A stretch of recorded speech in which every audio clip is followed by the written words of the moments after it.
नमस्कार, स्वागत है आपका न्यूज 18 बिहार झारखंड के डिजिटल लाइव में। मैं हूं रजनीश कुमार। आज हम जुड़े हैं बीएड यानी 1 to 5 वाले शिक्षकों के मुद्दे पर, क्योंकि पटना हाई कोर्ट के आदेश के बाद एक तरफ जहां पैरों तले जो शिक्षक हैं उनकी जमीन खिसक गई थी, वहीं दूसरी तरफ शिक्षा विभाग में भी चर्चा तेज हो गई थी। लेकिन इस बीच सूत्रों के हवाले से यानी सोर्सेज के जरिए जो खबर आ रही है कि अब बिहार सरकार जो बीएड वाले शिक्षक हैं 1 to 5 में बहाल छठे चरण वाले, उनकी बचाव की पूरी तैयारी कर ली है। सबसे पहले हम ब्रेकिंग न्यूज ही दे रहे हैं आपको कि बिहार सरकार ने तैयारी कर ली है अपने महाधिवक्ता से राय विचार लेने के बाद कि बिहार सरकार यानी शिक्षा विभाग अब शिक्षकों के हित में सुप्रीम कोर्ट जाएगी। इनके बचाव के लिए सरकार हर संभव प्रयास करेगी, क्योंकि ये पॉलिसी मैटर था, किसी शिक्षकों के आपसी मुद्दे नहीं थे, बल्कि बिहार सरकार ने उस वक्त जो बहाली की प्रक्रिया थी उसके तहत आवेदन मांगा था। जो शिक्षक थे उन्होंने, जो अभ्यर्थी थे उन्होंने पूरी जो प्रक्रिया है, जो मापदंड है उसको फुलफिल किया था। नियोजन इकाई के जरिए इनकी बहाली हुई थी। अब राजस्थान मामले पर जब सुप्रीम कोर्ट ने जब फैसला दे दिया, इसके बाद एक तरफ जहां बीपीएससी ने अंतिम प्रक्रिया के दौरान जो बीएड वाले अभ्यर्थी थे उनके रिजल्ट पर रोक लगा दी थी, वहीं दूसरी तरफ पटना हाई कोर्ट में भी जो याचिका दायर थी उसके तहत जो पटना हाई कोर्ट के चीफ जस्टिस विनोद चंद्रन हैं और इसके साथ साथ जस्टिस राजीव राय की जो खंडपीठ है, इसने एक तरह से आदेश दे दिया और कहा साफ तौर से कि बिहार में जो 1 to 5 में जो बीएड डिग्रीधारी जो शिक्षक हैं वो अयोग्य हैं। इसके लिए सिर्फ और सिर्फ डीएलएड अभ्यर्थी और डीएलएड शिक्षक ही योग्य माने जाएंगे। और इसके बाद पटना हाई कोर्ट के जस्टिस ने ये कह दिया कि राज्य सरकार को फिर से इन खाली सीटों पर जो है बहाली प्रक्रिया शुरू करनी चाहिए। यानी पटना हाई कोर्ट ने यह कहा कि जो संविधान के अनुच्छेद हैं धारा 141 उसके तहत हम जो हैं सुप्रीम कोर्ट के एक तरह से निर्णय से बंधे हुए हैं, क्योंकि सुप्रीम कोर्ट ने यह फैसला पहले दे दिया था और सुप्रीम कोर्ट के फैसले के बाद ही बिहार में बीपीएससी की बहाली प्रक्रिया चल रही थी और रिजल्ट पर रोक लगा दी गई थी। लेकिन सुप्रीम कोर्ट के फैसले के बाद जो बीपीएससी ने रोक लगाई उससे ये मामला थोड़ा भिन्न है, इसलिए कि ये जो बहाली प्रक्रिया है ये सुप्रीम कोर्ट और हाई कोर्ट के फैसले से पहले की है, क्योंकि उस वक्त ये कहीं से सामने नहीं आया था कि जो बीएड योग्यताधारी हैं, डिग्रीधारी हैं, वो अयोग्य माने जाएंगे प्राइमरी में यानी 1 to 5 स्कूल के लिए। अब जब पटना हाई कोर्ट ने आदेश दे दिया है, इसके बाद जहां राज्य भर में तकरीबन 2 साल से जो बहाल शिक्षक है जिनकी बहाली छठे चरण के लिए हुई थी, वो जो है एक तरह से परेशान है। लगातार पत्राचार शुरू हो गया है। राज्य सरकार के तमाम अधिकारियों के पास वो गुहार लगाते फिर रहे हैं। हमारे पास भी लगातार फोन कॉल्स और मैसेज आ रहा है कि नौकरी जा रही है, कुछ तो कीजिए। लेकिन राज्य सरकार चिंतित है और हम बता दें, ब्रेकिंग न्यूज यही है कि बिहार सरकार ने तमाम तैयारी कर ली है और इसी सप्ताह में कहा जा रहा है कि ड्राफ्टिंग किया जा रहा है। जो राज्य भर में कार्यरत शिक्षक हैं उनकी जिला शिक्षा पदाधिकारियों के जरिए सूची भी मंगाई जा रही है। तकरीबन 9 से 10 जिलों के जो डीईओ हैं उन्होंने होमवर्क पूरा कर दिया है और जो कार्यरत बीएड 1 to 5 वाले जो शिक्षक हैं उनकी सूची जो है शिक्षा विभाग को यानी प्राइमरी डायरेक्टर को उपलब्ध करा दी गई है। अब रही बात बाकी जो 38 जिले हैं, वहां से भी जो सूची है उसको कहा जा रहा है कि 20 तारीख तक हर हाल में जो है शिक्षा विभाग को उपलब्ध करा दिया जाएगा और 20 से 25 के बीच में राज्य सरकार यानी शिक्षा विभाग सुप्रीम कोर्ट जा सकती है। कुल मिलाकर ये कहें कि नौकरी जाने का फिलहाल कोई खतरा नहीं है, क्योंकि ये पॉलिसी मैटर है। हमने पहले ही कहा कि ये इंडिविजुअल किसी शिक्षक या अभ्यर्थी का मामला नहीं है। ये बहाली 2 साल पहले हुई थी, 2019 का विज्ञापन होगा ये, और 2 साल से ये लोग कार्यरत हैं। 2 साल से इन लोगों ने सैलरी भी उठाई है। अब विडंबना यह है कि इस बीच एक आदेश आता है।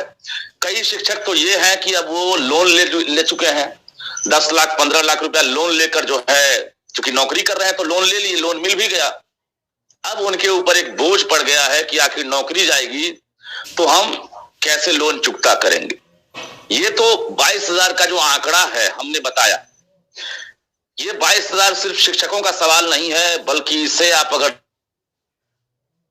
देखेंगे पैनी नजर से तो 22,000 इंटू 22,000 फैमिली, मतलब ये पूरी तरह से एक परिवार जो है मिलकर जो है एक मुखिया जो होता है वो चलाता है। 22,000 अगर शिक्षकों की नौकरी जाती है तो 22,000 परिवार पर ये जो है कहीं ना कहीं बुरा इफेक्ट पड़ेगा। लेकिन जो आंकड़े हैं उसमें गिरावट आई है, इसलिए अपडेट करना जरूरी है, क्योंकि बहाली तो 22,000 की हुई थी छठे चरण में 1 to 5 के लिए, जो सरकार के पास आंकड़ा है। और सरकार अभी सूची इसलिए मंगवा रही है क्योंकि आंकड़े जो हैं बदल गए हैं। बीपीएससी में जो शिक्षक बहाली प्रक्रिया चल रही थी, तकरीबन जो आंकड़े हमारे पास अभी मिले हैं उसमें 15-15.5 हजार ही अब शिक्षक बचे हैं। जो 22,000 थे उनकी संख्या डाउन हुई है, तकरीबन 7 से 7.5 हजार शिक्षक कम हो गए हैं। तो ये अपनी फाइट करने के लिए, ये अपनी लड़ाई लड़ने के लिए तैयार हैं। हालांकि इनको अपनी लड़ाई लड़ने की जरूरत नहीं है, ये न्यूज़ 18 भी कह रहा है, क्योंकि अब सरकार जो है इनकी लड़ाई सरकार लड़ेगी। इनको कैसे हक दिलाया जाए इसको लेकर के पाठक ने खुद एक बैठक भी कर ली है, जो खबर आ रही है। और के पाठक ने primary director, secondary director, director administration के साथ और तमाम जो शिक्षा विभाग के उप सचिव है उनके साथ ये बैठक कर ली है। जो एक्सपर्ट की राय है, इसके साथ साथ बिहार सरकार के जो महाधिवक्ता हैं पीके शाही, उनसे भी मंत्रणा ले ली गई है, जिसके बाद एक ड्राफ्टिंग किया जा रहा है। और ड्राफ्टिंग के बाद बिहार सरकार, हो सकता है एससीएस के पाठक पहले की तरफ फिर से एक बार एसएलपी दायर करने के लिए सुप्रीम कोर्ट जाए। मामला एसएलपी का है, क्योंकि इससे पहले भी आपको याद होगा जब सुप्रीम कोर्ट का फैसला आया था, उस वक्त बिहार में बीपीएससी से बहाली प्रक्रिया चल रही थी और एन वक्त पर जब रिजल्ट की बारी आई तब सुप्रीम कोर्ट ने कह दिया कि बीएड वाले जो हैं 1 to 5 में योग्य नहीं। ऐसे में बीपीएससी ने रिजल्ट पर रोक लगा दी। तब जाकर के पाठक जो एससीएस हैं वो दिल्ली चले गए, जिसको लेकर चर्चा चल रही थी कि पूरी बहाली रुक जाएगी, लेकिन ऐसा नहीं था। 1 to 5 में बीएड वाले को कैसे मंजूरी मिले, कैसे उनको हरी झंडी दिया जाए, इसको लेकर के पाठक जो एससीएस हैं वो सुप्रीम कोर्ट गए थे। हालांकि दाल नहीं गली, क्योंकि उस वक्त ये पूरे देश भर के लिए लागू था। यहां पर जो कंडीशन है और अभी जो कंडीशन है, दोनों में अंतर इस बात की है कि पहले से बहाल जो शिक्षक हैं उनको हटाने में वास्तव में सरकार जो है एक तरह से अब टेंशन ले रही है। और सरकार के लिए एक बड़ी चुनौती भी है कि आखिर इनको हटा दिया जाएगा तो इसकी जवाबदेही किसकी है, बहाल किसने किया है। ये तो पूरी प्रक्रिया को फुलफिल किए थे, जो मानक था उस वक्त नियोजन इकाई का इन्होंने पूरा किया था। उस वक्त विज्ञापन में ही कहा गया था कि डीएलएड के अलावा जो बीएड वाले हैं वो योग्य हैं। अब अगर ये हटते हैं तो निश्चित रूप से सरकार भी कहीं ना कहीं कटघरे में खड़ी होगी। पटना हाईकोर्ट का जो आदेश है, वह हाईकोर्ट के आदेश को किस रूप में राज्य सरकार ली है, आखिर एसएलपी करने की जो स्थिति बनी है, सरकार ने ये प्लान तो जरूर कर लिया है कि हमें बचाना है। मतलब साफ है कि हाईकोर्ट का जो आदेश है उसमें यह साफ कहा गया है कि डीएलएड वाले ही योग्य हैं, बीएड वाले योग्य नहीं है। सरकार को नए सिरे से जो खाली पद हैं उस पर बहाली प्रक्रिया शुरू करनी चाहिए। अब आपको हम बता दें कि सुप्रीम कोर्ट के जो अनुच्छेद 141 संविधान में है, उसके तहत हाईकोर्ट ने उसका पालन किया। हाईकोर्ट भी सुप्रीम कोर्ट से बंधा है, ये सबको जानकारी मिलनी चाहिए। और बता दें आपको कि जो 3,90,000 जो बीएड अभ्यर्थी बिहार में बीपीएससी में बहाल होने के लिए चले थे, उनको एन वक्त पर झटका लगा था। उस वक्त शिक्षा विभाग ने प्रयास जरूर किया था, लेकिन उस वक्त चूंकि अबाउट टू अपॉइंटमेंट वाली स्थिति थी और यहां पर अपॉइंटेड हैं, तो दोनों कंडीशन में जो है आकाश जमीन का अंतर है। कुल मिलाकर ये कहें कि राज्य सरकार पूरी तैयारी कर ली है। जो कार्यरत शिक्षक हैं अभी फिलहाल उन्हें घबराना नहीं है, क्योंकि जो प्राइमा फेसी अभी जो स्थिति बनी है हाईकोर्ट के आदेश के बाद, जो टर्म एंड कंडीशन हम देख रहे हैं, या जो एडवोकेट से हमने बातचीत की है, पटना हाईकोर्ट के कई अधिवक्ताओं से संपर्क किए हैं हम, इसके साथ साथ शिक्षा विभाग के अधिकारियों से ही बातचीत मेरी हुई है। फिलहाल जो कंडीशन दिख रहा है इससे आपको घबराना नहीं है, क्योंकि ये केस अब राज्य सरकार अपने हाथ में ले ली है। और आपको बता दें कि फिलहाल जो डिसीजन की स्थिति है उस पर हम नहीं पहुंच रहे हैं कि आखिर क्या होगा, क्योंकि मामला न्यायालय का है। लेकिन जिस तरह से स्टेप बाय स्टेप राज्य सरकार उठाने के लिए फिलहाल तैयार दिख रही है, जो मोड में है, एक्शन मोड, उससे यही लग रहा है कि राज्य सरकार की दलील या राज्य सरकार का जो एसएलपी है वो एक तरह से प्रे पिटीशन के जरिए जो है सुप्रीम कोर्ट में जब दायर किया जाएगा तो निश्चित रूप से कंसीडर किया जाएगा, क्योंकि ये 22,000 जो संख्या बताई गई है, ये 22,000 इंटू 22,000 फैमिली हमने कहा। और नौकरी कितनी कठिन परिस्थितियों में लगती है ये आपको पता है, कितनी बड़ी चुनौतियां हैं बिहार में नौकरी लगना। और जब नौकरी लग गई है, अब ये लोग राज्यकर्मी के दर्जे के लिए इंतजार में थे, लेकिन इस बीच अगर किसी को झटका लग जाए तो समझ सकते हैं कि वास्तव में ऐसा लगता है कि सब कुछ खत्म हो रहा है, लेकिन ऐसा नहीं है। मैं बार बार कह रहा हूं कि अभी घबराना नहीं है। आपकी नौकरी फिलहाल, पटना हाईकोर्ट ने आदेश जरूर दिया है, लेकिन राज्य सरकार अपने कांधे पर यह जवाबदेही जिम्मेवारी ली है। ऐसे में लग रहा है कि फिलहाल तो कोई खतरा नहीं है। खतरा इसलिए नहीं है कि इंडिविजुअल मामला नहीं है, हालांकि राज्य सरकार को national council for teacher education जो एनसीटी है, उसके 2010 की जो मूल सूचना है उसके मुताबिक योग्य उम्मीदवारों को नियुक्त करना था। ये तो हाईकोर्ट का कहना है। ये जो 2010 एनसीटी का जो मूल अधियाचना के बारे में चर्चा किया गया है, उसको लेकर पटना हाईकोर्ट ने टिप्पणी दी है और इसी के तहत फिर से बहाल करने की जो है बात कही है। लेकिन आपको भी याद होगा कि बीच में बिहार सरकार ने ब्रिज कोर्स की बात की थी, उसके लिए भी बहुत सारी बाधाएं सामने आ गई थी। अब ये कंडीशन सरकार के पास है कि आखिर अब सरकार विकल्प क्या निकालती है, क्योंकि अगर आपकी नौकरी बचती है तो कहीं ना कहीं कुछ ना कुछ तो रास्ता सरकार निकालेगी कि आखिर 1 to 5 के लिए जब बीएड योग्य नहीं है तो इनको बचाएं तो बचाएं कैसे, क्योंकि सुप्रीम कोर्ट का ही फैसला है। और जब सुप्रीम कोर्ट सर्वोच्च न्यायालय है और सर्वोच्च न्यायालय के फैसले को आप चुनौती कहां देंगे ये भी आपको पता है, उसके बाद कोई रास्ता नहीं। और सुप्रीम कोर्ट को ही मनाना होगा। अब राज्य सरकार किस हथियार के जरिए मनाएगी, अब जो एविडेंस है, जो तथ्य है या जो मानक है, उसके जरिए अब राज्य सरकार तैयारी कर ली है। इंतजार कीजिए, मुझे लग रहा है कि इस महीने में डू एंड डाई हो जानी चाहिए, क्योंकि जो संख्या है वो संख्या कम नहीं है। यह आपकी गलती नहीं है, यह आपका दोष नहीं है, और ना आपकी नासमझी है कि आपने धोखे में लेकर फॉर्म फिलअप किया, आप टीचर बन गए और आज आपकी नौकरी जा रही है। ये आपका कहीं से दोष नहीं है, ना आपकी कोई गलती है। आप इत्मीनान से नौकरी कीजिए, मन लगाकर बच्चों को पढ़ाइए और उम्मीद रखिए कि जरूर सवेरा होगा। जिस तरह से आपकी जिंदगी में 2 साल से उजाला था, फिर से अंधेरा छटेगा। ये तात्कालिक मुझे दिख रहा है, क्योंकि वास्तव में राज्य सरकार अगर सपोर्ट कर रही है, इसी बार दिख रही है, क्योंकि अंदर खाने से जो खबर आ रही है कि टीचर का कोई कसूर नहीं है, टीचर की कोई गलती नहीं है, ना वो दोषी है, ना वो नासमझ है, और ना उन्होंने जल्दबाजी में कोई कदम उठाया है। ये तो माननीय न्यायालय का आदेश है, उस आदेश को हम फॉलो करेंगे।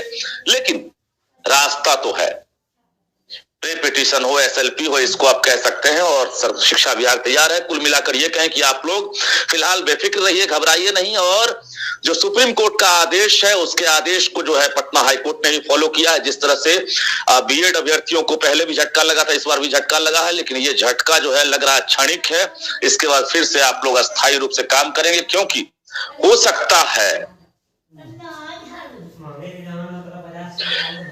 ये हल्के में ना लें, क्योंकि इससे बाकी जो नियोजित टीचर बिहार में कार्यरत हैं वो भी वेटिंग फॉर राज्यकर्मी के लिए हैं अभी, क्योंकि बिहार सरकार ने अभी घोषणा कर दी और सूबे के मुखिया नीतीश कुमार ने खुद गांधी मैदान से कहा था कि हम राज्यकर्मी का दर्जा देंगे।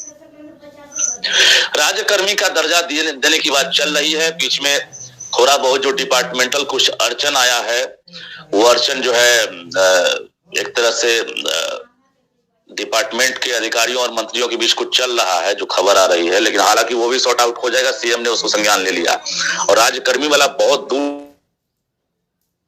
का मुद्दा नहीं है, बहुत जल्द वो भी होगा, क्योंकि मुख्यमंत्री जो कहते हैं उसको पूरा करना ही पड़ेगा, क्योंकि आगे चुनाव है, लोकसभा है, फिर विधानसभा है। ऐसे में जो नियोजित टीचर है वो भी इंतजार कर रहे हैं। लेकिन इसमें से जो अभी सूची मंगाई जा रही है, जो बीएड 1 to 5 वालों की सूची अभी मंगाई जा रही है, इसके दो मतलब निकल सकते हैं।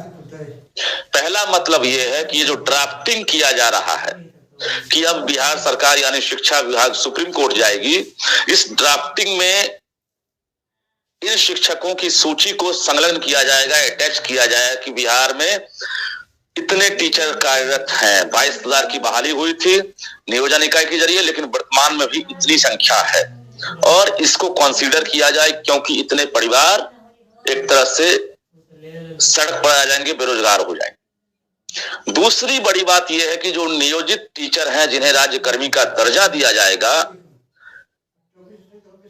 हो सकता है, ये अभी हम कह नहीं रहे हैं, ना हम डरा रहे हैं, लेकिन ये भी हो सकता है कि जो बीएड 1 to 5 वाले जो टीचर हैं उनकी सूची को जो बाकी नियोजित टीचर हैं उनसे अलग करके तब जो है एक तरह से अब राज्यकर्मी की बात हो रही हो, क्योंकि जब तक एसएलपी के जरिए सुप्रीम कोर्ट से कोई उस तरह का फैसला नहीं आता है, सुप्रीम कोर्ट से उस तरह का कोई आदेश नहीं आता है, तब तक राज्य सरकार ये तैयारी कर ली है कि जो 1 to 5 बीएड वाले हैं उनकी सूची हम बाकी जो कार्यरत टीचर हैं बिहार में उनसे अलग कर दें, ताकि जो दर्जा देने की बात है, क्योंकि आगे चुनाव है, आगे आचार संहिता लगना है और सरकार के पास अब मौका नहीं है।